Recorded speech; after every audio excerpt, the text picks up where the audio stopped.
बंगाल के भाइयों और बहनों नमस्कार। ये चुनाव विचारधारा का चुनाव है और सबसे पहले मैं आपको बताना चाहता हूं कि बीजेपी चुनाव चोरी करती है। बीजेपी ने हरियाणा में, मध्य प्रदेश में, महाराष्ट्र में चुनाव चोरी किया है।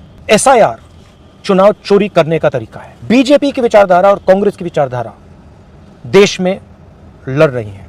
भाइयों और बहनों, 4000 किलोमीटर भारत जोड़ो यात्रा में हमने एक ही मैसेज दिया था, नफरत के बाजार में मोहब्बत की दुकान खोलनी है। बीजेपी बंगाल के कल्चर, हिस्ट्री और बंगाली भाषा के विरोध में काम करती है।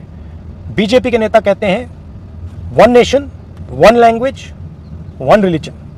इस देश में बहुत सारी भाषाएं हैं, बहुत सारे अलग अलग लोग हैं, अलग अलग धर्म हैं, अलग अलग विचारधाराएं हैं। कॉन्स्टिट्यूशन कहता है that India, that is Bharat, is a union of states. हम कॉन्स्टिट्यूशन की रक्षा कर रहे हैं। बीजेपी कॉन्स्टिट्यूशन को खत्म करने की कोशिश कर रहा है।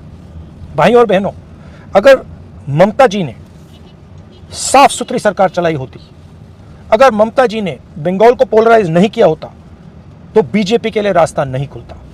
भाइयों और बहनों, कांग्रेस पार्टी बीजेपी से लड़ती है और बीजेपी जानती है कि कांग्रेस पार्टी ही बीजेपी को रोक सकती है। कांग्रेस पार्टी का पूरा समर्थन कीजिए, कांग्रेस पार्टी को वोट दीजिए और कांग्रेस पार्टी की सरकार बंगाल में बनाइए। आप सबका बहुत बहुत धन्यवाद। नमस्कार, जय हिंद।